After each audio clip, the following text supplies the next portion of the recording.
A man's hand, bare and roughened by decades of sawdust and splinters, pressed flat against a log wall.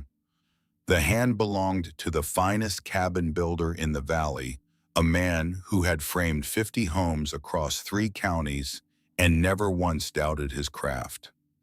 His palm rested there for a long moment, feeling what should not have been possible.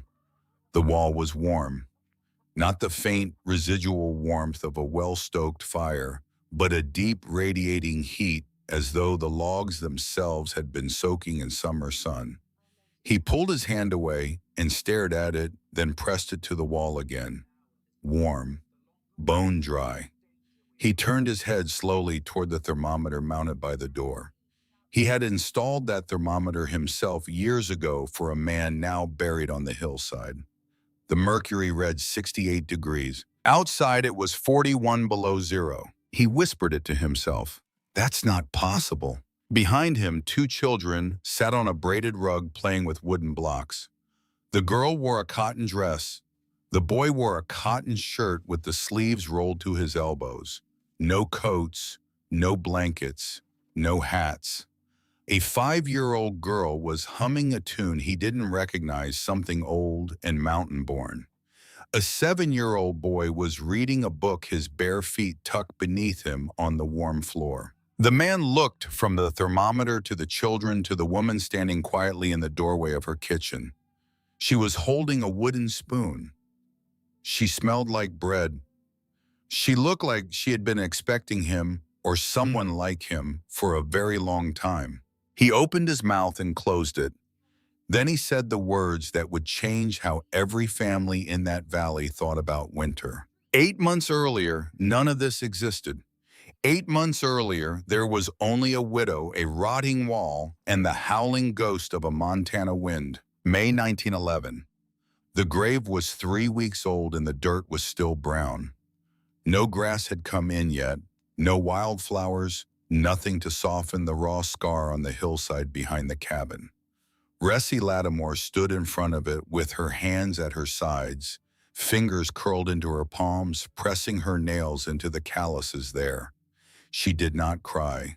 She had cried once the night they brought Ulrich home on the back of a logging wagon, his body covered in a canvas tarp, his boots still laced. She had cried then in the dark after the children were asleep, pressing her face into his pillow until the fabric was soaked through. That was the end of it. She could not afford tears the way she could not afford sugar or new boots or a second horse. Grief was an indulgence, and Ressie Lattimore was not a woman who indulged. She was 34 years old. She had a 7-year-old son named Glendon, who had stopped talking the week his father died, and a 5-year-old daughter named Nella, who talked enough for both of them and still asked every night when Papa was coming home from the logging camp. She had a 2-room cabin built of chink pine logs with a solid fieldstone fireplace and a good iron stove. She had 14 chickens, a small kitchen garden, and a root cellar with 3 jars of last year's preserves. She had a dead husband buried 20 yards from her back door. Ulrich Lattimore had been a quiet man with clever hands and a gift for wood. He could look at a stand of timber and see the house inside it the way a sculptor sees the statue trapped in marble. He had promised Ressie 2 things when they married. The first was that he would never raise his voice to her. The second was that he would build her a house where no one could ever tell him to move on. He kept both promises. The cabin was tight, well-joined, and built to last 100 years. It was the first home Ressie had ever owned, the first place she had ever lived, where the walls belonged to her. And now the man who built those walls was in the ground, and Ressie was standing at his grave, not because she had anything to say, but because she needed 1 more minute before she went back inside to make breakfast. She turned and walked to the cabin. Her boots left sharp prints in the mud. The morning was bright and cold, and the peaks above the valley still carried their winter snow. She opened the door and the smell of cold ash hit her. The stove had gone out overnight. Glendon was sitting at the table, dressed, silent, staring at nothing. Nella was still in bed talking to a cloth doll in a low, serious voice, explaining something about chickens. Ressie knelt by the stove and began building a fire. Kindling first, then a split log, then the match. She watched the flame catch and spread, and she thought about the winter coming in 5 months. She thought about the wood pile behind the cabin. The wood oric had split in February and stacked in tight rows against the south wall, enough for maybe 2/3 of a season. She thought about the money in the tin box under the floorboard, $11.30. She thought about the fact that she did not know how to fell a full-grown tree. Ulrich had made it look easy the way he made everything look easy, but Ressie had watched him closely enough to know it was not easy at all. She fed the children oatmeal with a scrape of butter and sent Glendon to get dressed for school. He went without a word. He had been like this since the funeral, not sullen, not angry, just absent, like he had pulled something vital deep inside himself and locked the door. Ressie watched him go and felt the particular helplessness of a mother who can see her child drowning in still water and cannot find the rope. That evening after supper, Ressie sat on the edge of Nella's bed and told a story the way she did every night. The stories were always about her own childhood, about the mountains of Appalachia, where she had grown up, about her father, Garnet Colquitt, who had been a trapper and a man who knew the forest the way a preacher knows his scripture. "Tell me about Grandpa again," Nella said, pulling the blanket up to her chin. "Your grandpa could walk through the wood without making a sound," Ressie said. "Not one twig, not one leaf. The deer would look right past him like he was a tree stump." "Was he like Papa?" Ressie paused for a long time. The question was larger than Nella could have known. "Your grandpa knew how to listen to the forest," she said finally. "Your papa knew how to talk to wood. They were different men, but they both knew how to build a home." Glendon was lying on his bed across the room facing the wall. Ressie thought he was asleep, but when she blew out the candle, his voice came through the darkness, small and unexpected. "I don't remember what Papa's voice sounded like." Ressie's hand froze on the candlestick. She wanted to say something perfect, something that would fix the broken thing inside her son. But she was not a woman of perfect words. She was a woman of correct actions. "I'll tell you a story about him tomorrow," she said, "so you can hear him through me." She lay awake a long time that night, listening to the wind test the walls. Summer saved them the way it always saved people on the frontier, by giving them enough light and warmth to forget what was coming. Ressie tended the garden. She sold eggs at the general store in town, 12 cents a dozen. She mended clothes for a rancher's wife at $2 a month. She was not comfortable, but she was not starving. And on the frontier, the distance between those two things was all the margin a person needed. The valley watched her the way valleys watch widows, with interest, with pity, with quiet calculations about when she would give up. She could feel it in the way conversations paused when she entered the church on Sunday, in the way women touched her arm and held on a beat too long, in the way men tipped their hats with an extra degree of solemnity, as though she were not a living woman but a memorial to her husband. She hated it, the being seen as a story rather than a person. But she kept her face still and her back straight, and she bought her flour and sold her eggs and answered every question about how she was managing with the same two words: just fine. The general store was owned by Josepha Terwilliger, a woman of about 50, with steel gray hair pulled back in a bun so tight it seemed to lift her eyebrows into a permanent expression of skeptical assessment.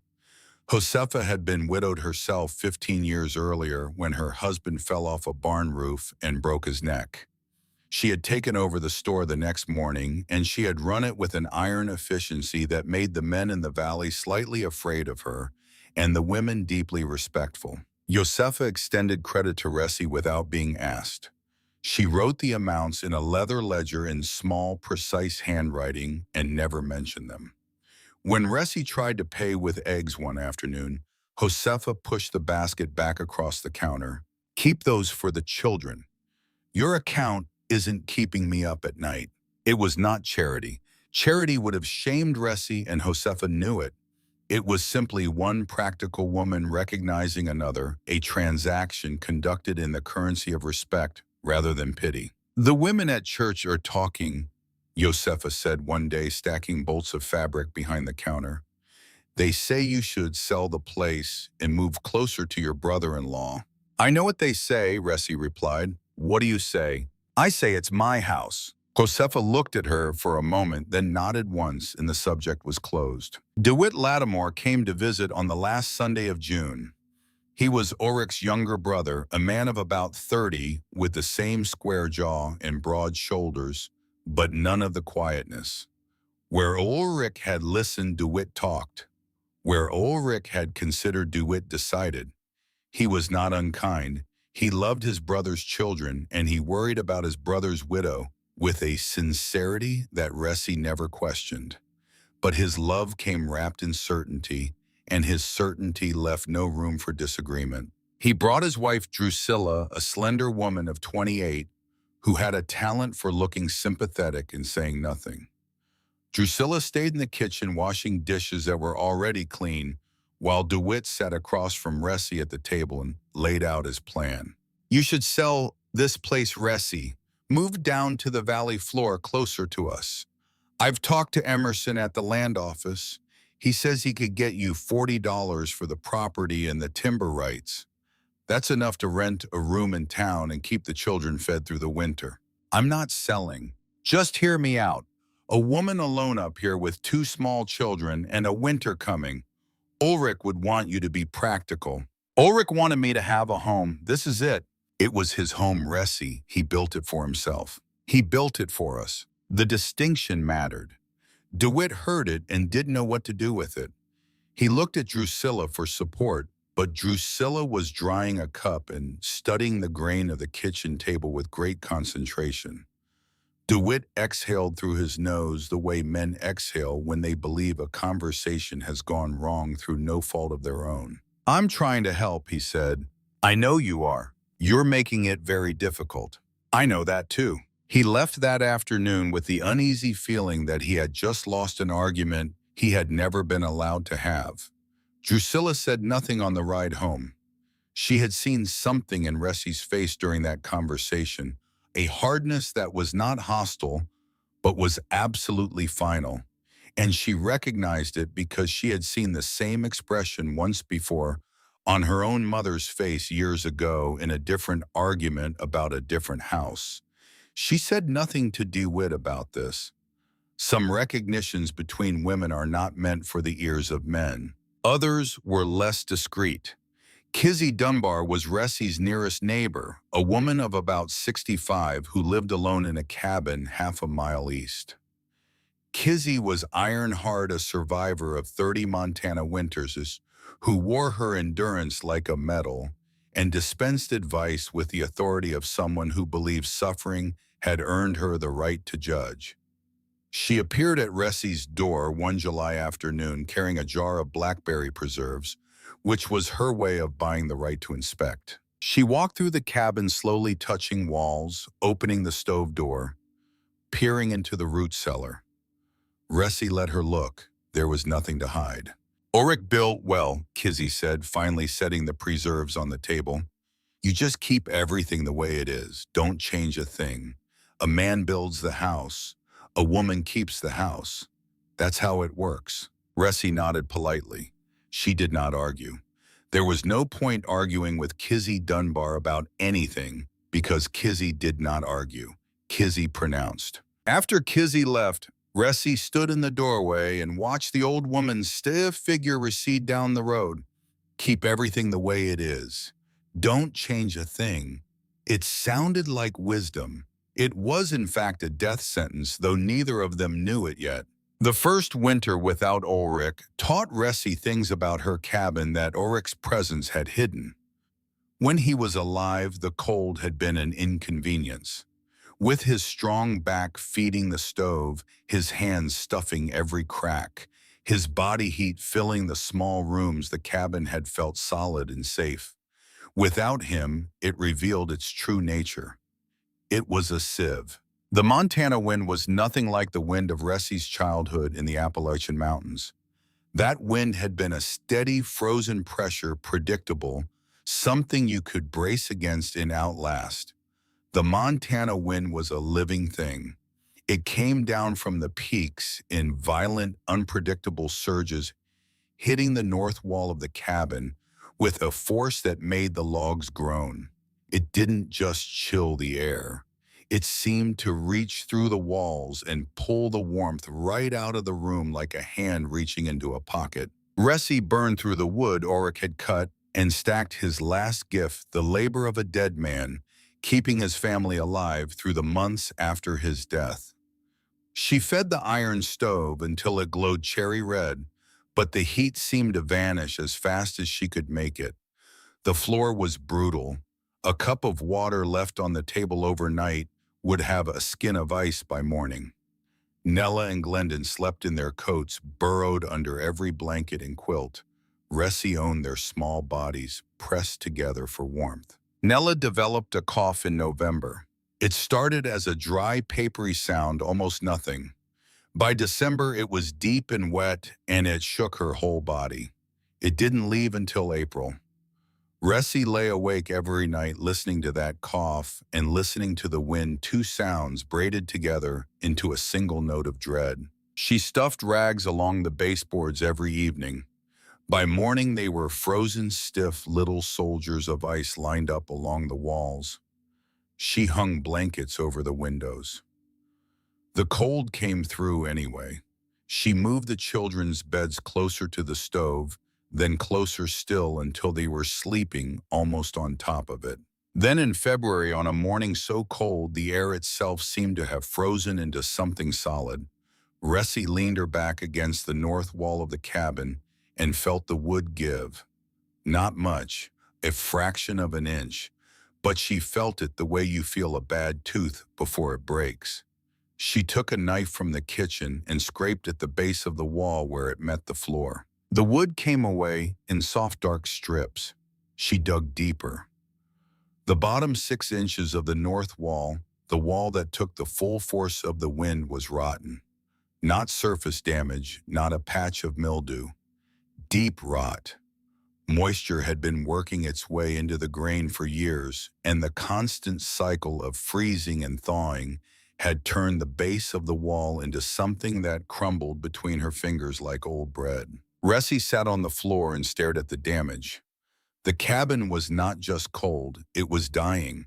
The structure that Ulrich had built with such care, the home he had promised her, was being eaten alive from the outside in. If she did nothing in 2 winters, maybe 3, the north wall would fail. The logs would shift. The chinking would crack open. The roof would sag. And one night in the dead of some future January, the wall would give way and the wind would come inside for good. She had a deadline now. This was not a matter of comfort. This was a matter of time. She sat there on the cold floor for a long time, the knife still in her hand, the rotten wood scattered around her like evidence at a trial. She pressed her back against the damaged wall and felt it flex just slightly, just enough to send a chill through her that had nothing to do with the temperature.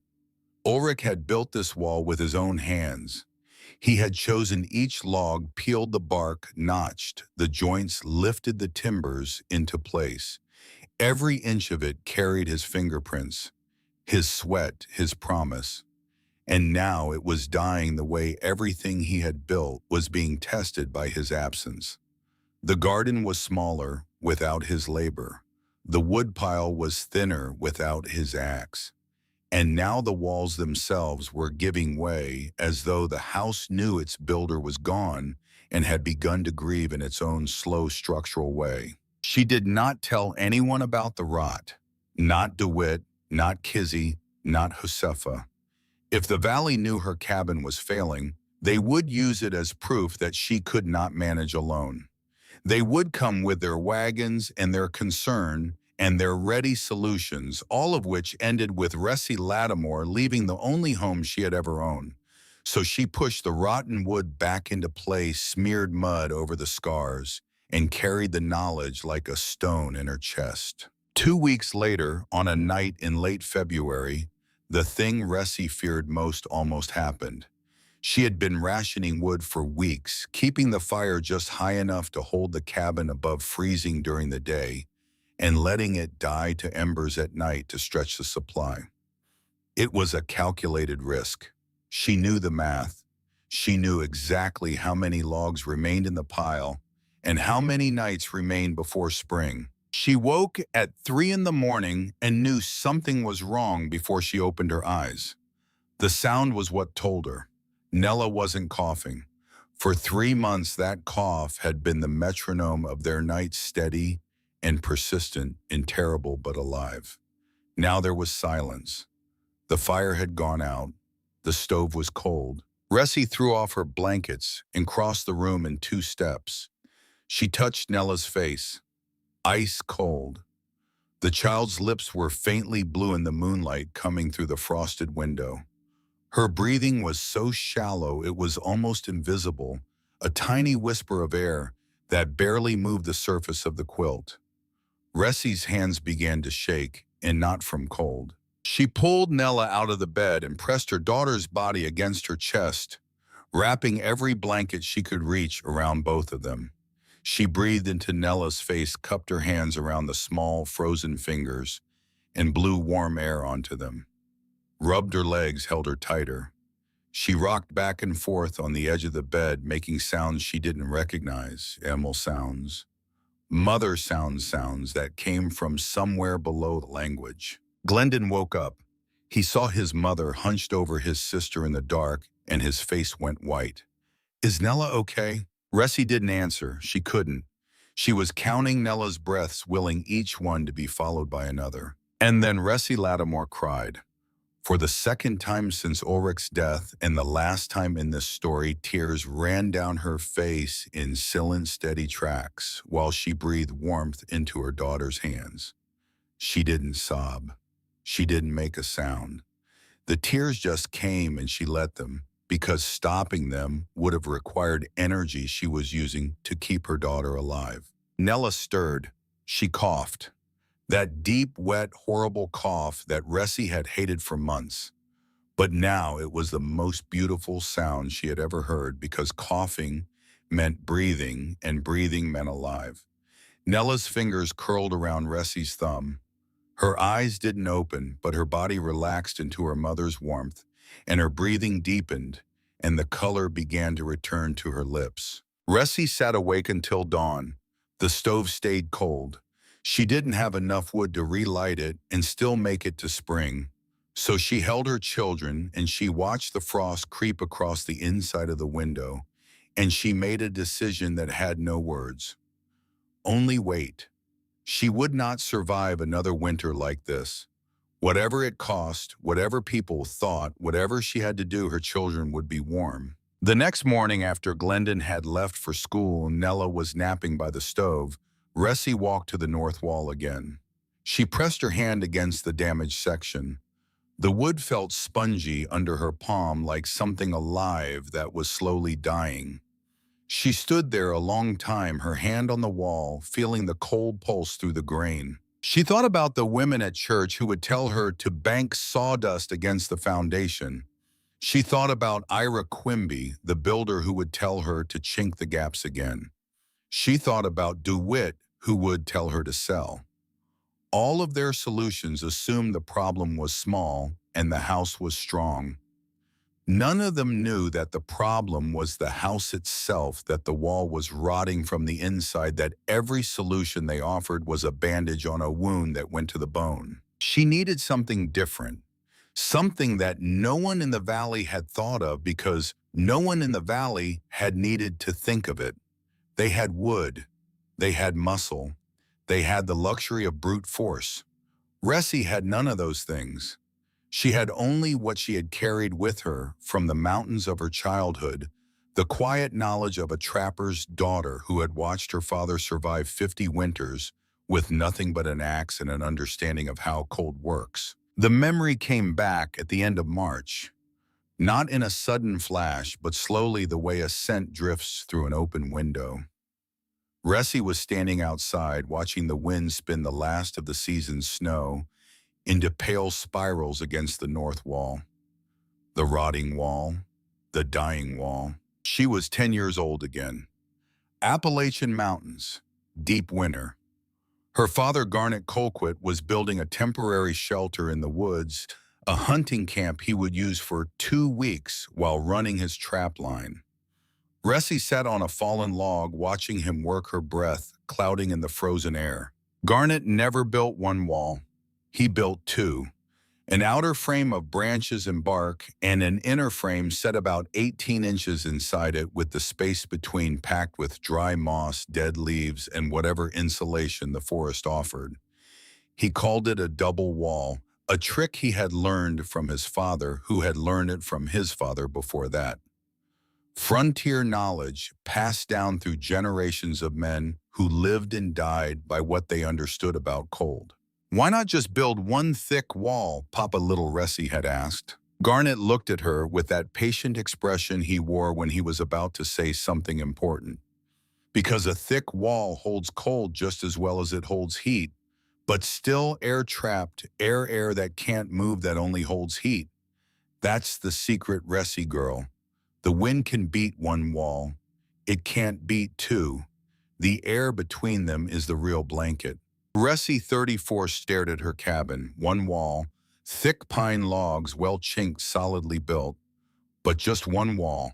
And on the other side of that wall, the wind ran at 30-40 miles an hour, tearing across the surface of the wood, ripping the heat right out of it. She understood the science now in the instinctive way that a person who has suffered understands the cause of their suffering. Wind doesn't simply make air cold. It strips heat directly off any surface it touches through forced convection. A log wall that holds heat reasonably well in calm conditions becomes a thermal catastrophe in a 40-mile-per-hour gale. The moving air pulls warmth out of the wood 15 to 20 times faster than still air would. Her cabin wasn't leaking heat through cracks and gaps alone. The walls themselves were hemorrhaging warmth into the wind, every log a conduit, every surface a point of loss. Her neighbors dealt with this by burning more wood. Their solution to the cold was fuel. More fuel, mountains of fuel. Their answer to a losing equation was to add more to one side of it. But Ressie did not have mountains of fuel. She did not have a strong back to cut more trees. She did not have money to buy seasoned cordwood at $3 a load. She had to stop the loss. Her father's voice was in her ear. "The wind can beat one wall. It can't beat two. The air between them is the real blanket." She couldn't build a second log wall. She didn't have the timber, the tools, or the skill. But she didn't need logs. She needed a windbreak. A porous, semi-permeable barrier that would kill the wind's velocity before it reached the cabin walls, creating a pocket of still air around the entire structure. That trapped air would be the insulation. It would function the same way the dead airspace works in a double-pane window. The glass isn't what insulates. The motionless air between the panes is. She would build a double-pane window around her entire house. The material was obvious. The creek at the edge of her property was choked with willow and aspen saplings. They were free, they were flexible, they were strong enough. The gap between the new wall and the old wall needed to be precise. Too narrow and the air buffer would be too thin to matter. Too wide and the air inside the gap would begin to circulate on its own, creating convective currents that would defeat the entire purpose. 18 inches, the width of a man's shoulders. Her father's distance, the distance that had kept Garnet Colquitt warm for 50 winters in the Appalachian Mountains. The weave had to be tight enough to break the wind's force, but not airtight. An airtight barrier would trap moisture against the logs and accelerate the very rot that was already killing the north wall. She needed the wall to breathe slowly, letting water vapor escape while blocking the horizontal rush of wind.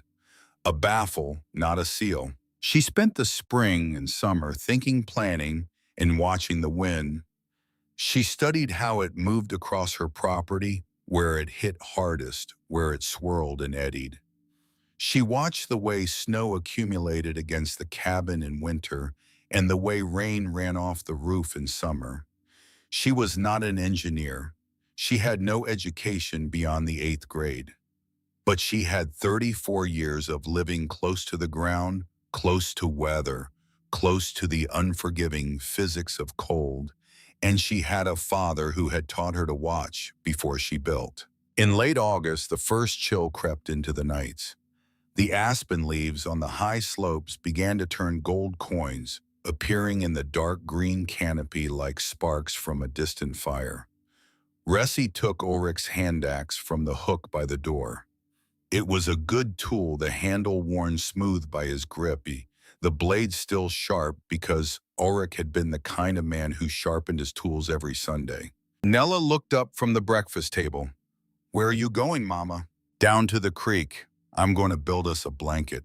Nella didn't understand. She went back to her oatmeal. Glendon was already dressed. He had been watching his mother all summer, watching her study the walls and the wind in the creek bed with an intensity that he recognized even if he couldn't name it.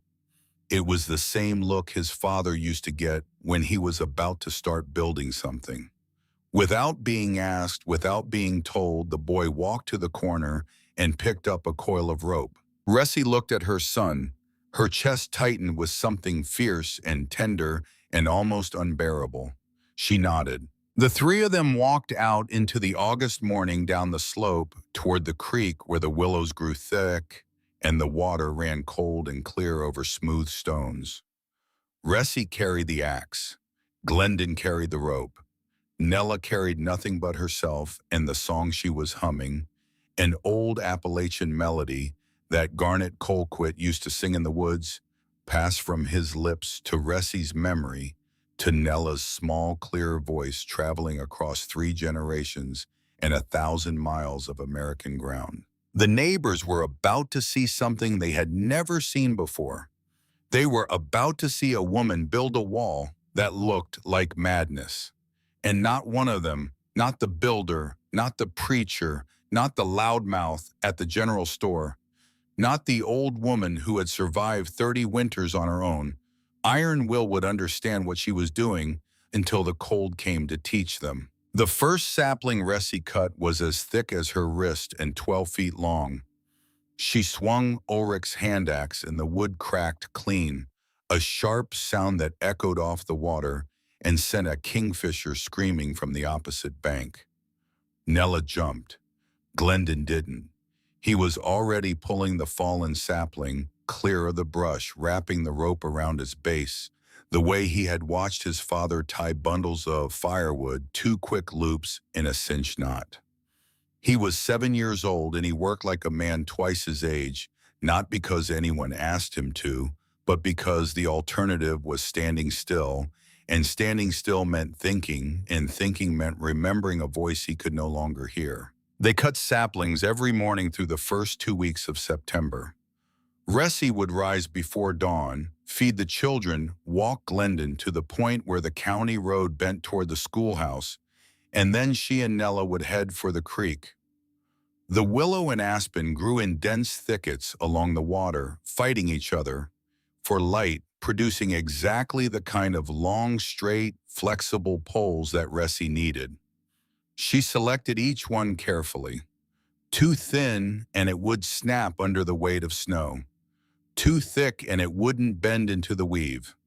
She wanted trees no wider than her wrist and no shorter than 10 feet. The creek gave them freely as though it had been growing them for exactly this purpose. By the end of the second week, the pile behind the cabin was enormous. Hundreds of stripped saplings lay in neat bundles, their pale wood drying in the September sun. Ressi's hands were raw and cracked, the skin between her fingers stained dark with sap that no amount of washing could remove. Nella's small palms had matching stains. The girl didn't complain. She treated the work like a game, counting each sapling out loud, naming the particularly long ones, singing to herself as she dragged branches twice her length through the tall grass. It was the pile that first drew attention. Riders on the county road could see it from a quarter-mile away, a strange pale mound rising behind the cabin like a heap of bones. People slowed their horses. A few stopped entirely, shading their eyes, trying to make sense of what the Lattimore widow was accumulating and why. Then Ressie began to dig. She borrowed a post-hole digger from a rancher who owed Ulrich a favor and started sinking holes around the perimeter of the cabin. Every 6 feet a hole. Into each hole a cedar post cut from deadfall she dragged in from the tree line. The post stood about 7 feet high and formed a ring around the cabin, kept precisely 18 inches out from the log walls. She tamped each one with gravel and packed earth, checking the distance from the cabin wall with a measuring stick she had cut to length and notched. Then came the weaving. She started at the bottom, threading saplings horizontally between the posts, alternating each one over and under, like the warp and weft of a loom. Over, under, over, under. The rhythm of it became the rhythm of her days. She wove from sunrise until her arms shook, took a break to feed Nella lunch, and wove again until Glendon came home from school. The boy would drop his books on the kitchen table and come straight outside without changing his clothes. He held the saplings tight against the posts while Ressie hammered fencing staples to secure them. His hands were too small to swing the hammer, but they were exactly the right size to thread thin branches into the gaps between the larger ones, filling the weave until it was dense enough to block a fist. One afternoon in late September, after 2 hours of silent work, Glendon spoke. It was so unexpected that Ressie nearly dropped her hammer. Papa held the hammer in his right hand. You hold it in your left. Ressie looked down at her left hand wrapped around the wooden handle. I'm left-handed, always have been. Me too, Glendon said. He was looking at his own left hand, flexing the fingers. It was a small thing, a detail about grip and handedness that meant nothing to anyone who might have overheard it. But Ressie understood what her son was really saying. He was saying that he was part of her, not just part of the man who was gone. That there was something of his mother in his hands, his habits, his way of holding tools. She didn't respond. She turned back to the wall and drove another staple, and her eyes blurred for a moment, and the saplings swam in her vision, and she blinked hard and kept working. The woven wall rose higher through October. Ressie built rough scaffolding from scrap lumber to reach the upper sections, climbing up with saplings tucked under her arm, her body aching in places she didn't know could ache. She left 2 openings in the structure, one aligned with the cabin door, and one with the main window, creating tunnel-like passages through the 18-inch gap. Over each opening, she built a small angled roof of overlapping bark to shed snow and rain away from the log walls. Nella helped in her own way. She gathered the thinnest branches, the wispy ends that Ressie trimmed from the saplings, and passed them up to her mother on the scaffold. She sang while she worked. The songs were old Appalachian melodies that Ressie had taught her, songs that Garnet Colquitt had sung in the mountains 60 years earlier. The sound of a 5-year-old girl singing her great-grandfather's music while her mother wove a wall against the winter was something that anyone passing on the road might have stopped to notice if they had been listening for beauty instead of looking for madness. One morning in early October, a rider Ressie didn't recognize stopped on the county road and stared at the structure for a long time. He was a cattleman from 2 valleys over, passing through on business, and he had never seen anything like it. He rode up to the fence line. "Ma'am," he said, tipping his hat, "what in the world are you building?" "A windbreak," Ressie said from the scaffold, not pausing her work. He studied the woven wall, the careful weave, the cedar posts sunk deep into the ground. He looked at Nella, who was sitting in the dirt sorting branches by length, humming to herself. He looked at the cabin disappearing inside the growing shell. "Will it work?" he asked. Ressi drove a staple into the post. The hammer rang. "Ask me in February." The cattleman nodded slowly, the way a man nods when he has seen something he does not understand but suspects he will remember. He tipped his hat again and rode on. He would never come back, and Ressi would never know his name, but he would tell the story of the singing girl and the weaving widow at a saloon in Missoula 3 weeks later, and two men at that saloon would remember it when the news came in spring about a cabin that had held 68 degrees in the worst winter anyone could recall. They were looking for madness, and they found it. Ira Quimby arrived on horseback on a Tuesday afternoon in early October. He was the finest builder in the valley, a man of about 50, who had framed houses across 3 counties and whose professional reputation was built on the proven, unquestioned superiority of solid log construction. He dismounted slowly, tied his horse to the fence post, and walked a complete circle around the half-finished structure without saying a word. His face moved through several expressions from confusion to concern to something that looked uncomfortably close to pity. "Ressi," he called out. She came to the door, wiping her hands on her apron, a streak of sap across her forehead. "Ira, I need you to tell me what this is." "It's a windbreak." He shook his head. He stepped closer and knocked on the woven sapling wall with his knuckles the way a doctor taps a patient's chest. "This is going to rot your house to the ground, Ressi. You've created a moisture trap. When the snow melts, water is going to collect in this gap, and the logs will never dry out. Mold, rot. In 2 years, the back wall will be mush. You're building a coffin for your own home." His words carried the weight of 30 years' experience. He was not being cruel. He was being professional. He was the authority, and authorities do not question their own assumptions because the world has never given them a reason to. "The air will move through the weave," Ressi said. "It will stay dry. You're not a builder, Ressi." "No, I'm the person who lives in this house." Ira tipped his hat and rode away. By the time he reached the sawmill, he had already composed the story he would tell the men gathered around the pot-bellied stove. Poor Ressi Lattimore. Grief does strange things. The story reached the general store by Thursday. It reached the church social by Sunday.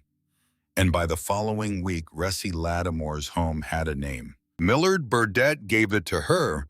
Millard was a man of about 40 with a voice that carried across open ground like a cannon shot and a mind that was not burdened by complexity. He was standing on the porch of Josefa Terwilliger's store on a Saturday morning when Ressi pulled up in her wagon to buy flour. He waited until she was close enough to hear and then said it loud enough for every man on the porch to hear it too. "Well, look here, boys. It's the widow Lattimore. Heard you built yourself a bird's nest out there, Ressi. Afraid a good wind might blow you all the way back to them Appalachian hills." A few men laughed. Others looked at their boots. Josefa Terwilliger, standing behind the counter inside, set down the bolt of fabric she was holding and looked through the window at Millard Burdett with an expression that could have frozen creek water in July. But she said nothing. Josefa Terwilliger was a woman who chose her moments. The name stuck. From that day forward, Ressi's home was the widow's nest. People said it at the store, at church, at the schoolhouse. They said it with amusement, with pity, with the particular satisfaction that communities feel when they have identified an outsider and given her a label. The consequences fell on Glendon first. He came home from school on a Wednesday afternoon with his left eye swollen shut and purple, a cut along his cheekbone where someone's knuckle had split the skin. His shirt was torn at the collar. He stood in the doorway and looked at his mother and did not cry and did not explain because he did not need to. Ressie knew. Every mother knows. She sat him at the table and dipped a cloth in cold water and pressed it to his eye. She did not ask who hit him. She did not ask what was said. She cleaned the cut and held the cloth against the swelling and waited. "I don't want to go back to school," Glendon said. "I know. They said you're building the chicken coop because you're a crazy bird lady." Ressie wrung out the cloth. She looked at her son, at the purple crescent forming under his eye, at the defiance and the shame fighting for control of his face. "Do you want me to stop building?" she asked. The question hung in the air between them. Glendon was 7 years old, but he understood the question was real. His mother was asking him to weigh his pain against her plan, and she would abide by his answer. He was quiet for a long time. "No," he said finally, "but I hate them." "I know," Ressie said again. She didn't say it would be all right. She didn't promise the teasing would stop. She didn't offer comfort she couldn't guarantee. She held the cold cloth to her son's eye and sat with him in the silence of things that could not be fixed with words. Nella came out of the bedroom. She had been napping and her face was still creased from the pillow. She saw her brother at the table, saw the cloth on his eye, saw the purple crescent spreading beneath it. She stopped in the middle of the room and her face changed. It went from sleepy to something much older and much more serious, the way a child's face changes when they see for the first time that the world is capable of hurting the people they love. She walked to the table. She climbed onto the bench beside Glendon. She took his hand, the left one, the one that matched their mother's, and held it in both of hers. She didn't ask what happened. She didn't speak at all. She just held his hand and leaned her head against his shoulder. And Glendon, who had not cried when the boys hit him, and had not cried when the teacher sent him home, and had not cried when he stood in the doorway and showed his mother his ruined face, began to shake, not crying, just shaking.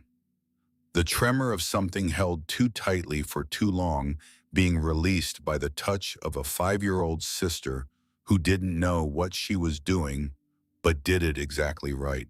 Ressie watched her children and felt the ground shift beneath her. She was no longer building the wall just for warmth. She was building it because her son had come home bleeding, and her daughter had held his hand, and neither of them had asked her to stop. They were with her. Whatever the valley thought, whatever the experts said, her children were with her. That was the only consensus she needed. That night, after the children were asleep, Ressie stood by the window looking at the half-finished wall in the moonlight. The woven saplings cast a lattice of shadows across the snow. She pressed her forehead against the cold glass and closed her eyes and asked herself the question she had been avoiding. Was she wrong? Was this whole thing a mistake? Was she hurting her children to prove a point that might not be provable? She stood there a long time. Then she opened her eyes and went outside in the dark and checked the tension on the last row of weaving. Tight, solid, right. She pressed her palm against the weave the way she had pressed it against the rotting north wall months ago. This wall did not give. This wall pushed back. She had developed a routine by now, a ritual that she performed every evening after the children were asleep. She would walk the perimeter of the woven wall with a lantern, checking for loose saplings, testing the posts for wobble, pressing her weight against the weave to feel for any give. She ran her fingers along the staples, making sure none had pulled free. She listened to the way the wind moved through the weave, learning its sounds the way a mother learns the sounds of her children sleeping.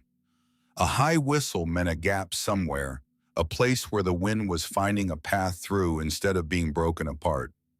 A low hum meant the weave was dense enough, the energy dissipating evenly across the surface.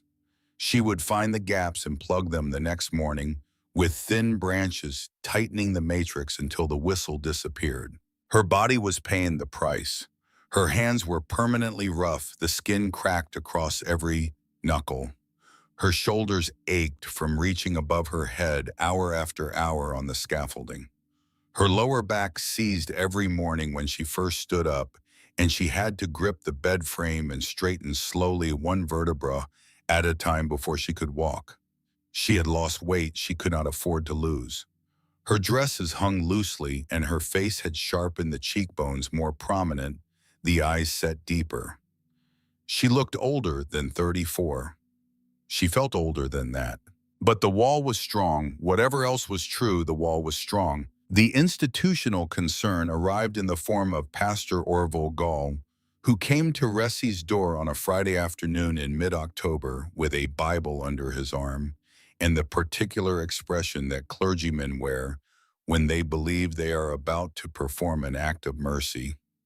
He was a man of about 55, tall and thin, with long fingers that he laced together when he spoke as though he were perpetually preparing to pray. "Ressie," he said warmly, stepping inside when she opened the door. "I hope I'm not intruding." He was intruding. Ressie knew it. He knew it. They both pretended otherwise. He accepted tea. He complimented the children. He asked about the garden, the chickens, the preserves. He circled the subject the way a hawk circles a mouse, patient and deliberate, waiting for the right angle of descent. "Ressie, I've had several conversations with members of the congregation, Kizzy Dunbar and some of the other women. They're concerned about you, about the children. The children are fine. Of course they are. Of course. But this construction project, this structure you're building around the house, people are worried, Ressie. They see a woman alone working herself to exhaustion on something that no one quite understands, and they wonder what exactly." He unlaced his fingers and laced them again. "Whether you might benefit from some support, whether perhaps Glendon and Nella might be more comfortable spending the winter with DeWitt and Drusilla, just temporarily, just until you've had time to settle." Ressie set her teacup on the table. She set it down gently without a sound, the way a person sets down something fragile when their hands want to slam it. She looked at Pastor Gall, and for the first time in the conversation, her face showed exactly what she was feeling. Her eyes went narrow and sharp, and the temperature in the room seemed to change. "Let me make sure I understand you, Pastor. You're telling me that because I'm building a wall around my house, you think my children should be taken from me?" "No one is talking about taking anyone, Ressie. We simply want to help. My children are fed.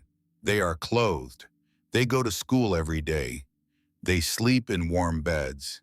They have a mother who has not missed a single meal or a single bedtime since their father died. Can you tell me, Pastor, what exactly is insufficient about that?" Galt shifted in his chair. He had expected tears, perhaps, or gratitude. He had not expected this, the quiet fury of a woman who has been told she is failing at the one thing she will not fail at. "Do you know who gave my son a black eye last week?" Ressie continued, her voice steady as a plumb line. "The children of the people who are so concerned about my family. Perhaps you should be concerned about them." Pastor Galt left shortly after. He walked quickly to his horse mounted and rode away without looking back. Ressie stood in the doorway and watched him go. Her hands were shaking, not from cold, from the effort of restraint. She had wanted to throw the teacup. She had wanted to shout. She had held it all behind her teeth because she knew with the clarity of a woman operating on the edge of survival that a widow who shouts at a pastor is a widow who loses her children. But the threat had not gone away. It sat in the back of her mind, pressing with every step. The confrontation with Kizzy Dunbar came 1 week later, and it was the one that broke Ressie's composure. She was at Josefa's store buying salt and cornmeal. The door opened and Kizzy entered with 2 other women from the quilting circle. Kizzy saw Ressie and did not look away. She walked directly to her, close enough that Ressie could smell the lavender sachet Kizzy kept in her coat pocket. "I'll say this plainly because no one else has the spine to," Kizzy said.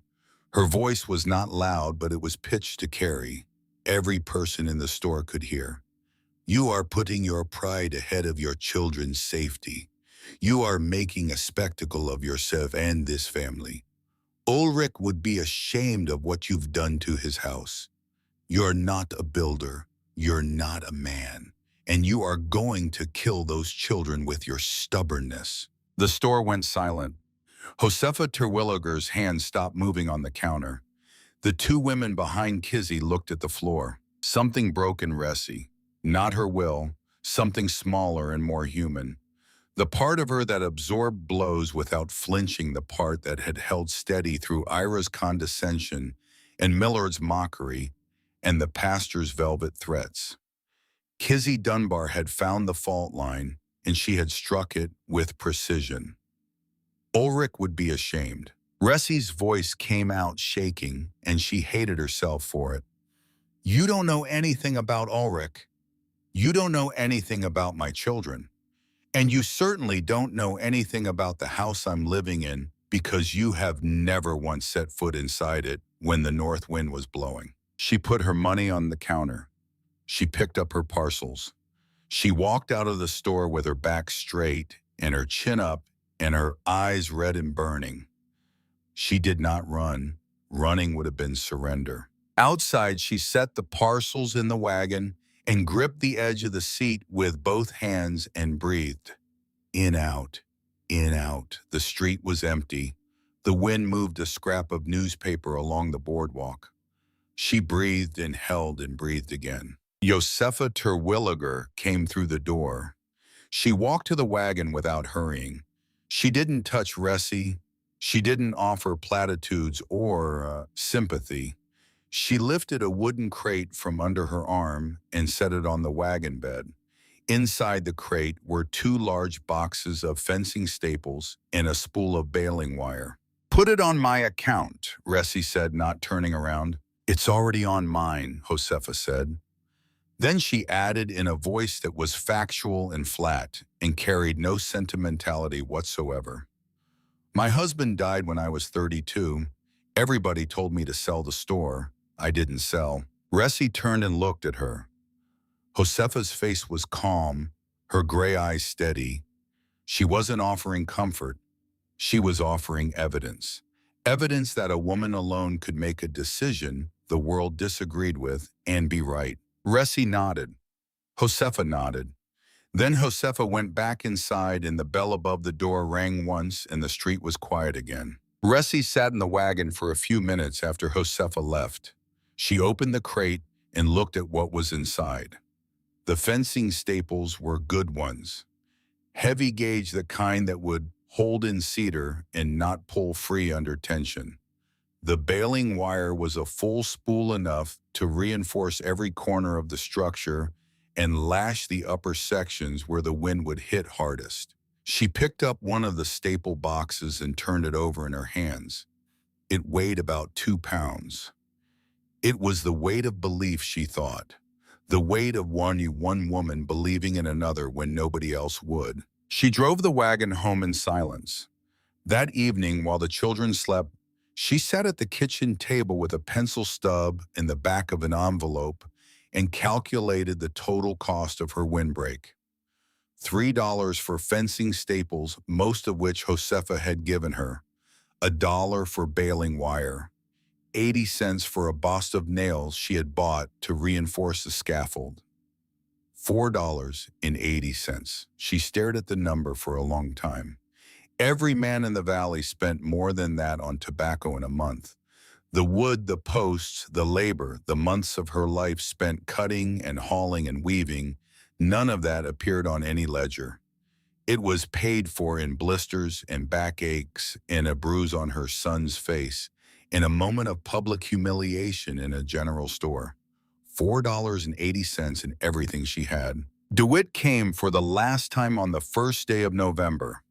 He brought Drusilla, who stayed outside in the wagon, and he brought a crate of canned goods, peaches and beans and condensed milk. The charity stung worse than Kizzy Dunbar's words because it came from family, and family charity is just control wearing an apron. DeWitt stood in the cabin and he did not look at the walls.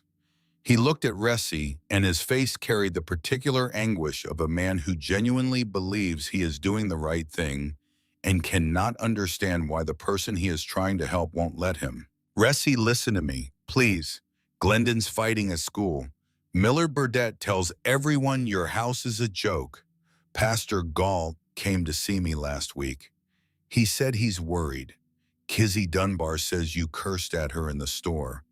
People think you've lost yourself in grief. Ressi and I'm starting to think they might be right. I didn't curse at Kizzy. I told her the truth. It doesn't matter what you told her. What matters is what people see. They see a woman alone building something nobody understands, something that every experienced person in this valley says is wrong. They see your son with a black eye. They see you spending money you don't have on staples and wire instead of firewood. They see a widow who won't listen to anyone, and they are talking about what to do about it. The threat was clear now. Not vague, not implied. DeWitt was telling her in the plainest language he could manage that the community was moving toward intervention. I am not trying to impress anyone, DeWitt. I am not trying to shame anyone. I am trying to keep my family warm. Then let me help. Move in with us for the winter. Bring the children. We have room. No, why not? Ressi looked at Glendon, who was sitting by the stove pretending to read, but listening to every word. She looked at Nella, who was lying on the rug with her doll whispering secrets into its cloth ear. She looked at the walls Ulrich had built, and through the window she could see the woven wall almost finished now, rising to the eaves. Because this is our home, DeWitt. Ulrich built it for us, and I am going to make it work. DeWitt left. Drusilla never came inside. The wagon pulled away down the road, and Ressi watched it until it disappeared around the bend, and then she closed the door. The cabin was quiet. The stove crackled. Nella got up from the rug and walked over and leaned against Ressi's leg, pressing her face into her mother's hip. She didn't say anything. She was 5 years old, and she didn't understand the argument, but she understood the silence that followed it, the particular silence that fills a room when someone you love is standing alone against something large and invisible. Ressi put her hand on Nella's head and held it there. Glendon closed his book. He walked over and stood on Ressi's other side close, but not touching the way a soldier stands beside a commander after a battle that isn't over yet. He didn't say a word. He didn't need to. The three of them stood in the center of the cabin, mother and son and daughter, and outside the wind tested the woven wall for the first time, and the wall held. By the end of October, the wall was done. The cabin had vanished inside a towering cylinder of woven wood that rose from the ground to the eaves. From the outside, it looked like nothing anyone in the valley had ever seen. It was massive, strange, and undeniably purposeful, though no one but Ressi understood the purpose. Two tunnel-like entrances, one for the door and one for the window, pierced the woven shell. The bark roofs over each opening angled sharply to shed snow. That evening, the first real snow of the season began to fall. Fat, slow flakes that drifted straight down in the windless twilight. Ressi stood at the window and looked out through the 18-inch tunnel at the whitening world, and she noticed something immediately. It was quieter. The constant whistle and moan of wind that had been the background noise of her life for 3 years was muffled, distant, reduced to a low murmur that she had to strain to hear. Glendon came and stood beside her. He looked at the woven wall filling the window frame, the saplings he had helped cut and hold and weave. "Mama," he said, "are we in a basket?" Ressi smiled. It was rare enough that both children noticed. "Yes," she said, "a warm basket." Outside, the temperature was dropping. The sky had turned the color of iron. Somewhere out on the county road, a rider passed and slowed his horse and stared at the bizarre structure and shook his head and rode on, already composing the story he would tell at supper. In the first week of November, as the clouds sealed the valley shut, Not one person in the community of farmers, ranchers, builders, and churchgoers believed that Ressie Lattimore had solved anything. They believed she had built a monument to her own grief, a cage for her children, a joke that the winter would make cruel. They were about to discover what a 34-year-old mother, an 18-inch gap, and the memory of a dead father's voice could do against the worst cold the valley had seen in 100 years. November came to the valley the way a door closes on a vault. Not with a slam, but with a slow, deliberate, mechanical certainty that left no room for appeal. The sky sealed itself shut. The sun, when it appeared at all, was a pale disk without heat, a coin pressed behind frosted glass. The temperature began its descent on November 15th, and it did not stop. It went down the way water goes down a drain, steady and inevitable, and the people of the valley watched their thermometers and told themselves it would level off. It always leveled off. Winter was hard, yes, but winter had rules, and one of those rules was that the cold came in waves with breaks between them, days of respite where the sun climbed high enough to soften the edges. This winter did not follow the rules. By Thanksgiving, the mercury hit 18 below zero overnight. By the 1st of December, it was 31 below. The wind began to blow on December 4th, and it did not stop for 6 weeks. It was a constant scouring force from the north, a pressure that turned exposed skin white in minutes and made the simple act of walking to a barn feel like crossing a battlefield. The wind chill dropped to 50 below, then 60 below. The numbers lost meaning. At a certain point, cold stops being a temperature and becomes a physical substance, something with weight and texture, something that presses against your chest when you breathe and makes the air feel like it has edges. The snow came sideways, fine-grained and dry-driven, almost horizontal by the wind. It piled into drifts that buried fences and sealed roads shut. The valley was cut off from the outside world on December 10th. It would remain cut off for 42 consecutive days. No mail, no supply wagons, no escape. And the cabins began to fail, not all at once. Failure crept in differently for each family, finding the weakness that was particular to each home, each woodpile, each set of walls. But the pattern was the same everywhere. The wood went too fast. The cold came through too strong. The gap between what the stove could produce and what the wind could steal grew wider every day until people were living in one room, then in one corner of one room, then huddled around the stove itself with blankets over their heads. DeWitt and Drusilla Lattimore's youngest daughter was 18 months old. She started coughing the second week of December. It was the same deep, wet sound that Nella had carried through the previous winter, the sound that tore at a parent's chest. Drusilla hung every blanket they owned over the windows and stuffed wool into every crack she could find. DeWitt split wood from dawn until his shoulders ceased feeding their stove at a rate that terrified him. Half a cord a week just to keep the main room above freezing. The bedroom was abandoned. The kitchen was abandoned. They lived in one room, the four of them, the baby coughing, and Drusilla rocking her and DeWitt doing the math in his head over and over, the woodpile, the weeks remaining, the numbers that did not add up. He thought about Ressie's wall. He pushed the thought away. He thought about it again. The Colby Ranch, the largest operation in the valley, was burning 3 cords of seasoned oak every month to keep the main house at 42 degrees. 42 degrees. A man could see his breath at 42 degrees.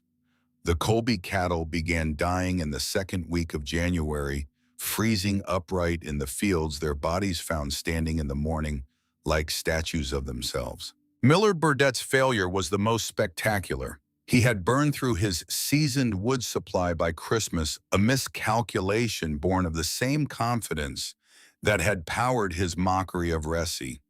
He began burning green wood, unseasoned pine that hissed and popped and produced half the heat of dried timber. The green wood also produced creosote, a tarry residue that accumulated inside his chimney pipe with every fire. On the night of January 3rd, the creosote caught, the chimney clogged.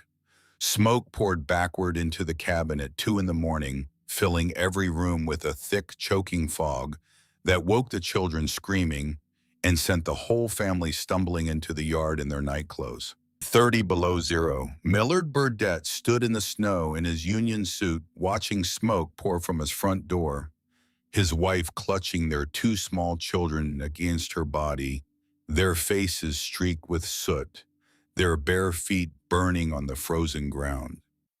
They ran to the nearest neighbor's house, a quarter-mile through the drifts, and arrived blue-lipped and shaking the children silent with shock. The man who had stood on Josepha Terwilliger's porch and laughed about the widow's bird's nest was now a refugee in someone else's kitchen, wrapped in someone else's blankets, eating someone else's food. His pride was not bruised, it was gone. Kizzy Dunbar's failure was quieter and very nearly fatal. She lived alone, as she had for 15 years, in a cabin that she considered perfectly adequate because she had survived in it for 15 years, and survival was proof of sufficiency. But this winter was not like the other 15. Her woodpile, which had always lasted until March, was half gone by Christmas. She began burning furniture in the first week of January. The rocking chair went first, then the small table by the window, then sections of the garden fence that she dismantled with an awl and dragged inside. Each piece of furniture was a small surrender, a domestic history fed to the flame. On January 9th, a neighbor riding past Kizzy's cabin noticed there was no smoke from the chimney. He found her in bed, wrapped in every blanket and coat she owned, conscious but barely. Her fingers were white. Her speech was slurred. Her stove was cold, and the inside of her cabin was 14 degrees. They loaded her onto a sled and took her to DeWitt and Drusilla's house, where they put her by the fire and rubbed her hands and feet until the circulation returned. She lost 2 toes on her left foot. She never spoke about it afterward. And while the valley burned its furniture and lost its cattle and fled its homes and nearly killed its old women, something strange was happening at the Lattimore place. Nothing was happening at all, and that was the strangest thing anyone had ever seen. A neighbor riding out to check his cattle traps in the 3rd week of December noticed the smoke coming from Ressie's chimney. He pulled his horse up and stared. The smoke was thin, a narrow white ribbon rising straight in the still air above the woven structure. It was not the frantic, billowing output of a stove being fed constantly, desperately, the way every other chimney in the valley was producing smoke. It was calm, controlled, almost lazy, the smoke of a fire that had nothing to prove. He mentioned it at the next gathering. Other people began to watch. Ira Quimby saw her 3 days after Christmas. He was driving a sleigh loaded with emergency firewood for a family down the road, their supply nearly gone, their children sick. The snow was so deep the horses struggled. As he passed Ressie's property, he turned his head and saw her. She was outside. She was standing on an overturned bucket, using a broom to knock accumulated snow off the upper sections of the woven wall. She was wearing Ulrich's old wool coat unbuttoned, no hat, no gloves. She moved with the unhurried efficiency of a woman performing a routine chore, not the desperate, shivering haste that characterized every other human movement in the valley that month. Ira pulled the reins and stopped the sleigh. He sat there in the blowing snow and watched Ressie Lattimore sweep her wall as though she were tidying a front porch in October. She noticed him. She raised the broom in a small wave. He waved back. He sat for another moment, then shook the reins and drove on, but he looked back twice. The mail carrier made it through on horseback in the second week of January, the first contact with the outside world in over a month. As he passed the Lattimore place, he glanced at the window out of habit, expecting to see it frosted over and opaque the way every other window in the valley had been since December. Ressie's window was clear. He could see through the glass, and what he saw made him pull his horse to a complete stop in the middle of the road. Glendon and Nella were sitting at the kitchen table. They were drawing pictures on pieces of brown paper. They were wearing cotton shirts, short sleeves, no coats, no scarves, no hats, no blankets wrapped around their shoulders. The boy was concentrating, drawing his tongue between his teeth. The girl was humming.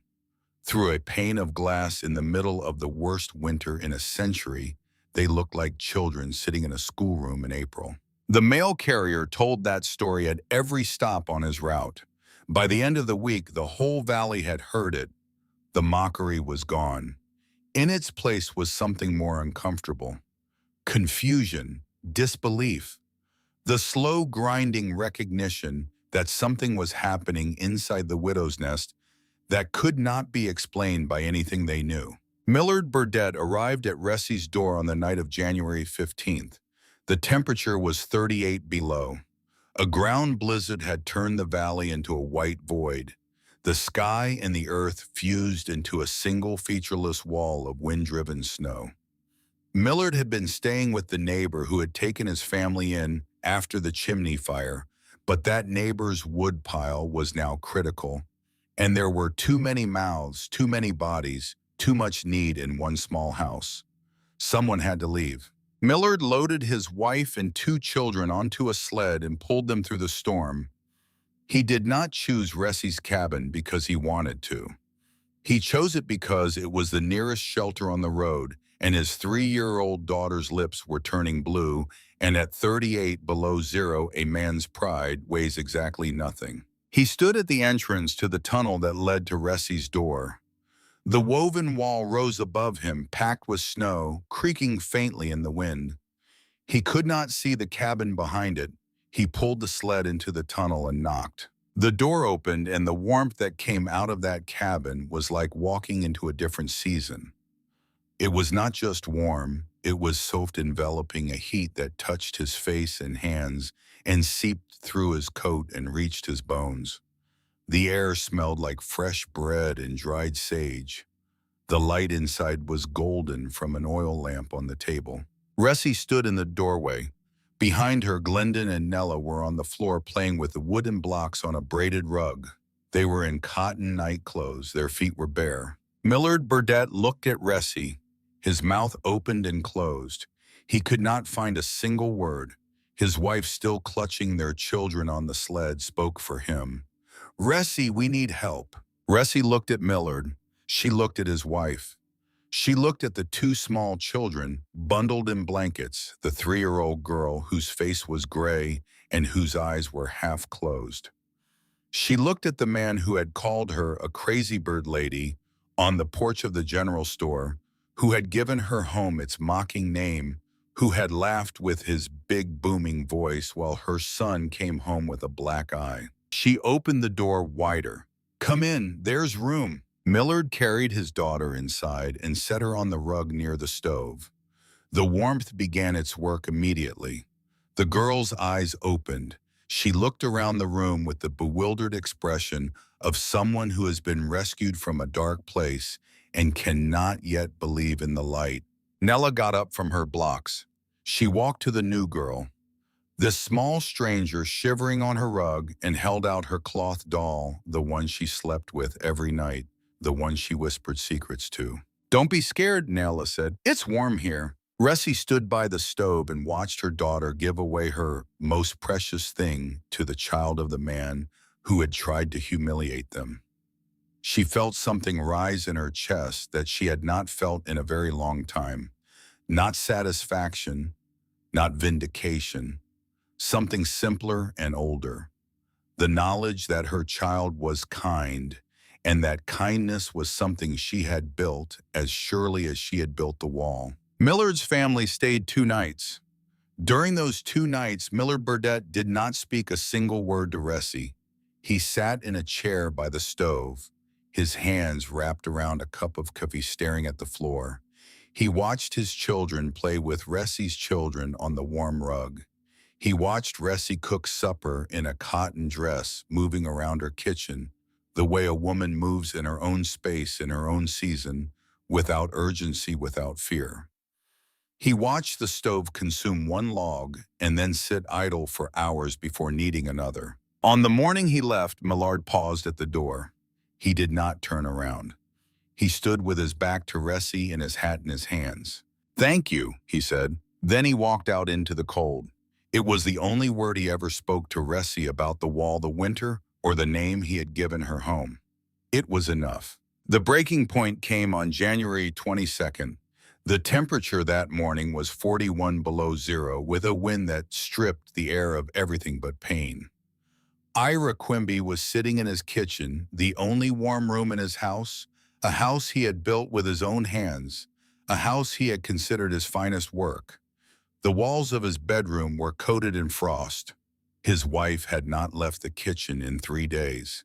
His grandchildren, who were staying with them because their parents' cabin was worse, sat hunched by the stove, too cold to play, too cold to read, their small hands curled into fists inside their sleeves. Ira was burning nearly 3 cords a month. 3 cords, an enormous amount of wood, more than he had ever burned in any previous winter, and the best he could manage was 50 degrees in one room. The rest of his house might as well have been outside. He could not stop thinking about Ressie sweeping snow off her wall in an unbuttoned coat. He could not stop thinking about the mail carrier's story, the children in shirt sleeves, the clear window. He was the best builder in the valley. He had built 50 homes, and he was sitting in a frosted kitchen watching his grandchildren shiver. He loaded 3 logs onto a sleigh. It was a pretense, and he knew it. He told his wife he was going to check on the widow. His wife looked at him and said nothing because she knew it too. The journey took 40 minutes in the blowing snow. When he reached Ressie's property, the woven structure was transformed. 6 weeks of wind-driven snow had filled every gap in the outer surface, turning the sapling wall into a solid white mass. The bark roofs over the entrances were buried under sculpted drifts. The whole thing looked like something that had grown from the earth rather than been built on top of it, an ancient form, geological rather than architectural. Ira tied his horse to the fence post, but instead of going directly to the door, he did something that his curiosity would not let him skip. He walked around the structure slowly, the way he had walked around it 5 months earlier, when it was half finished and he had called it a coffin for her house. He reached the north side, the side that faced the full fury of the wind, and he stopped. The wind was screaming across the open ground, hitting the woven wall at full force. He could feel it pushing against him, tugging at his coat, stealing the feeling from his fingers. He stepped close to the wall and extended his bare hand into the gap between the woven saplings and the log wall of the cabin. Stillness. Complete, absolute stillness. The air inside the gap was motionless, not calm, not gentle, motionless the way air is motionless inside a sealed jar. 18 inches from a 40-mile-per-hour gale, the air was standing perfectly still. Ira pulled his hand out and looked at it. He pushed it back in. The same. He moved along the wall, testing different spots. Everywhere the same impossible calm. The woven wall was not blocking the wind the way a solid barrier would, deflecting it upward and creating turbulence on the other side. It was absorbing the wind's energy, breaking it apart, dissipating it through thousands of interlocking branches until the howling force on one side became nothing on the other. He walked to the door and knocked. Ressie opened it, and Ira Quimby felt the warmth hit him with the force of revelation. He had expected something improved. He had not expected this. The heat that poured out of that cabin was total, enveloping, a warmth so deep and even that it seemed to come from the walls themselves rather than from any stove. He stepped inside. His eyes went immediately to the thermometer by the door. He had installed it himself 5 years ago as a favor to Ulrich Lattimore. He knew the instrument. He knew it was accurate. 68 degrees. He stared at the number. He blinked. He looked again. 68 degrees while outside the wind chill was approaching 60 below. A differential of over 100 degrees across a distance of 18 inches of still air and 8 inches of pine log. It should not have been possible. Not in a cabin this size, not with a single iron stove, not without an industrial furnace pouring heat into the space 24 hours a day. "How much wood are you burning?" he asked. His voice sounded strange in his own ears, small and uncertain. "The stove is slow today," Resi said. "A log every 4 hours, less than a cord every 3 weeks. Less than a cord every 3 weeks." Ira did the arithmetic involuntarily the way a builder does arithmetic, the way breathing is involuntary. He was burning nearly 3 cords a month to hold 50 degrees in one room.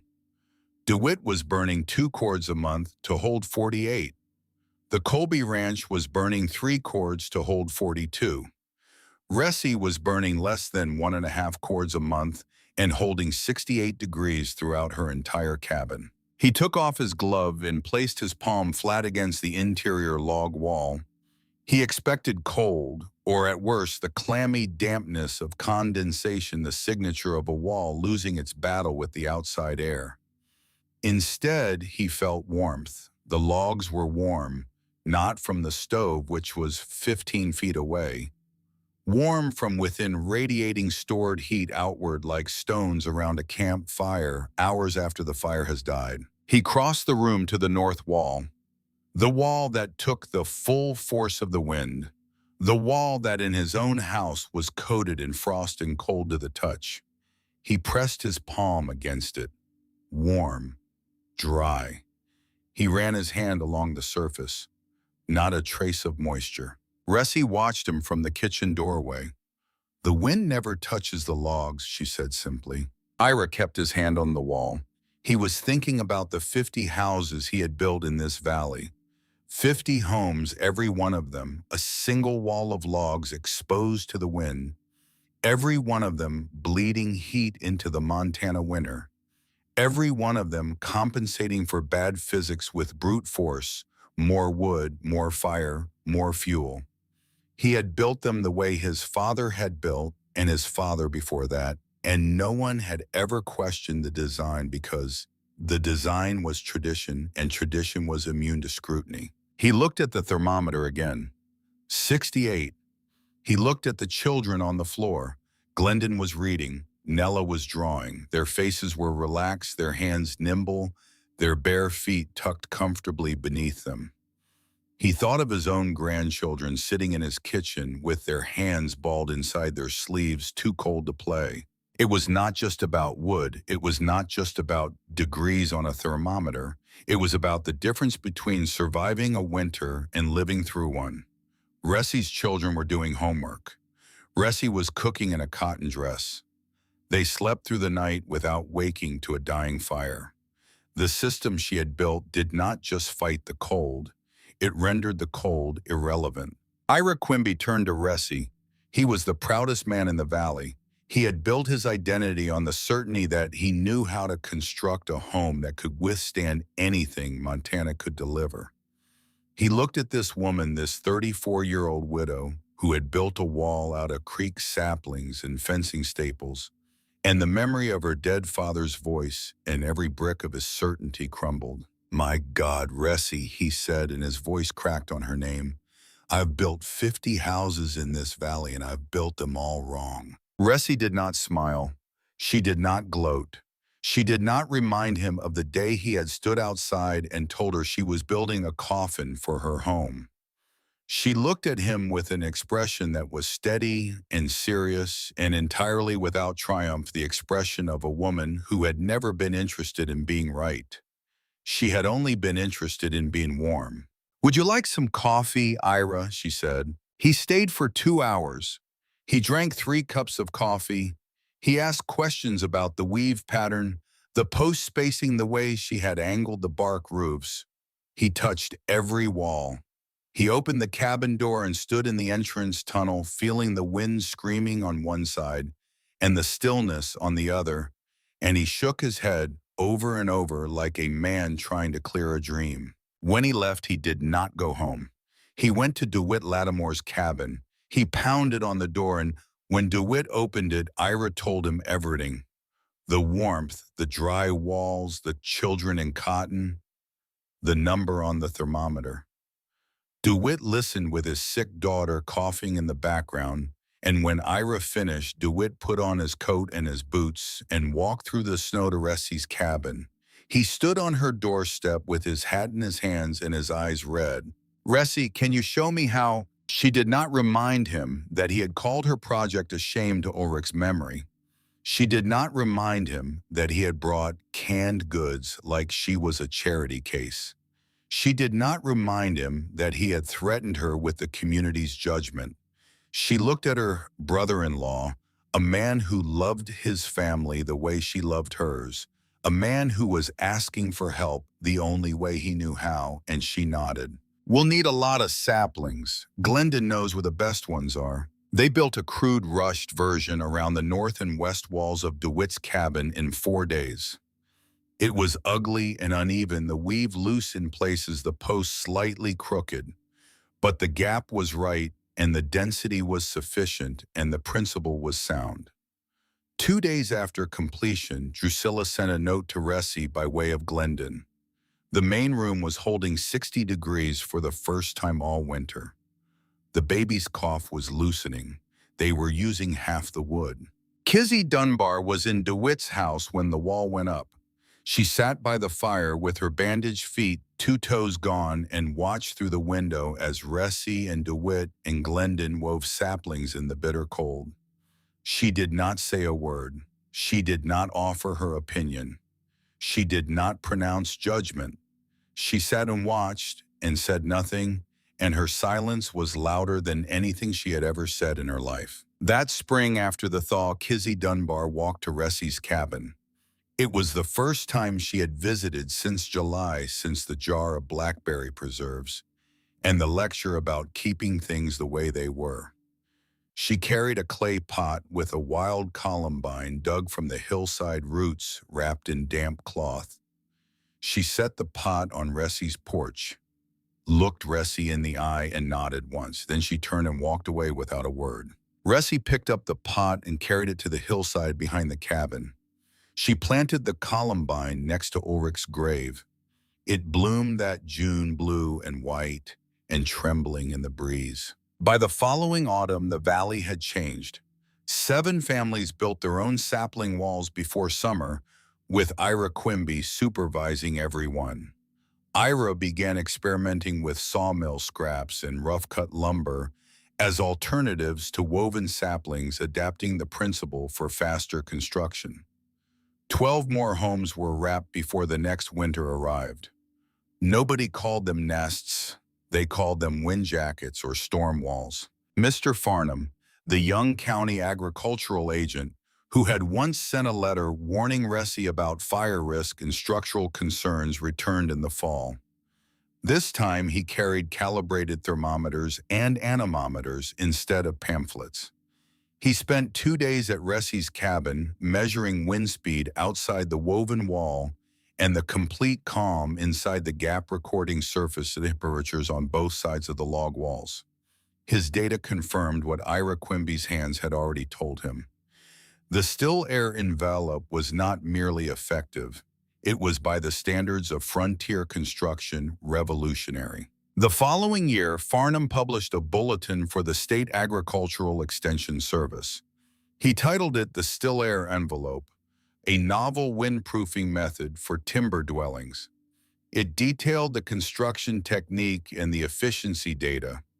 It cited the case study of a remote valley homesteader who had developed the method independently. No name, no photograph. Ressie's innovation began to spread across the northern states, carried by a government pamphlet that never identified her. People tried to thank her.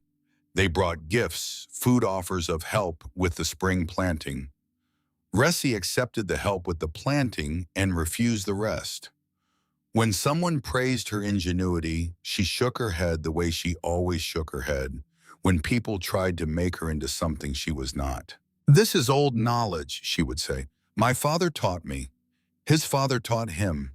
The wind doesn't care about new ideas or old ideas.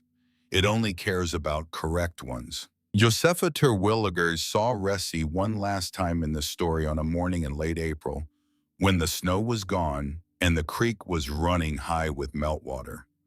Ressi came into the store and set a small stack of coins and bills on the counter. It was the exact amount of her account accumulated over 10 months of credit. Josefa looked at the money. She looked at Ressi.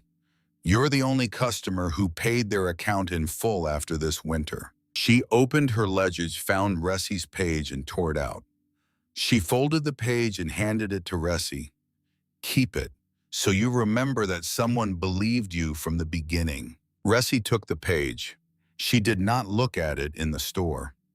That evening, after the children were asleep, she opened the small wooden box under her bed, the box that held Ulrich's handkerchief and a lock of Nella's baby hair and a dried wildflower from their wedding day.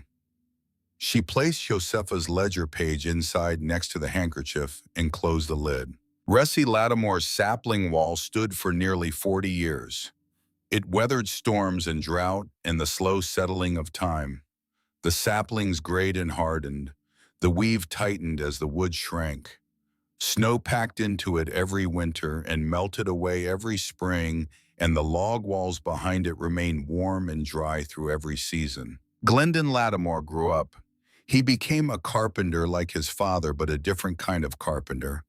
In his 30s, he replaced his mother's sapling wall with a permanent double-frame structure of milled lumber, 2 walls with a sealed air gap between them, a modern version of the ancient principle. But he left the original cedar posts in the ground. They stood in a ring around the cabin like the stumps of old teeth, weathered and split but still upright, still marking the perimeter that his mother had dug with a borrowed post-hole digger in the late summer of 1911. When people asked him about the posts, he would tell them the story. Not all of it, just enough. A widow, a wall, a winter, a number on a thermometer that changed the way an entire valley understood what it meant to be warm. On the last evening of this story, it is January again and the wind is blowing, and Ressi Lattimore is standing in her cabin at 68 degrees. The stove ticks quietly, consuming 1 log every 4 hours. The air smells like pine and bread, and the dried sage hanging from the ceiling beam. Through the window, through the 18-inch tunnel, the world is white and howling and 41 below. Nella is at the table drawing. She is drawing a picture of a house. Inside the house, there is another house, smaller, surrounded by a thick border of scribbled lines. Between the outer lines in the inner house, there is a careful gap, empty white, the paper showing through. "What's this?" Ressi asked, looking over her daughter's shoulder. "That's our house, Mama. See 2 houses, one inside the other." Glendon is sitting by the stove reading a book about birds. He is the boy who stopped talking when his father died and started again when his mother put a hammer in her hand. His feet are bare on the warm floor. His left hand, the hand that matches his mother's, rests on the arm of the chair. Ressi looks at her daughter's drawing. She looks at her son's bare feet on the warm wood. She looks at the thermometer reading 68 and the window showing white. She listens to the wind roaring against the woven wall, spending its fury on 10,000 interlocking branches, arriving on the other side as nothing, as silence, as still air. She thinks about her father who taught her to listen before she built. She thinks about Ulrich, who built her a home and did not live to see her save it. She thinks about Josefa Terwilliger, who believed her without being asked, and Kizzy Dunbar, who planted a flower without being forgiven, and Ira Quimby, who put his hand on a warm wall and let go of everything he thought he knew. She is not an inventor. She is not a hero. She is not even in her own mind particularly clever. She is a 34-year-old mother who listened to her father's voice across 24 years of silence and built a blanket out of willow branches and still air. She kept her children warm. That is the whole story. That is the only story that ever mattered. The wind does not care about new ideas or old ideas. It does not care about pride or tradition or the opinions of experts or the cruelty of neighbors or the grief of widows. It cares about one thing only: what works. And in a cabin in a high Montana valley in the worst winter of a century, surrounded by a wall of woven saplings and 18 inches of motionless air, a 5-year-old girl is drawing a picture of two houses, one inside the other, and humming a song her great-grandfather sang in the Appalachian Mountains 60 years ago. The fire pops once in the stove. Glendon turns a page. Nella hums. Ressie stands at the window and watches the snow fall through the tunnel of still air. And for the first time since Ulrich died, she is not afraid of winter. She is home.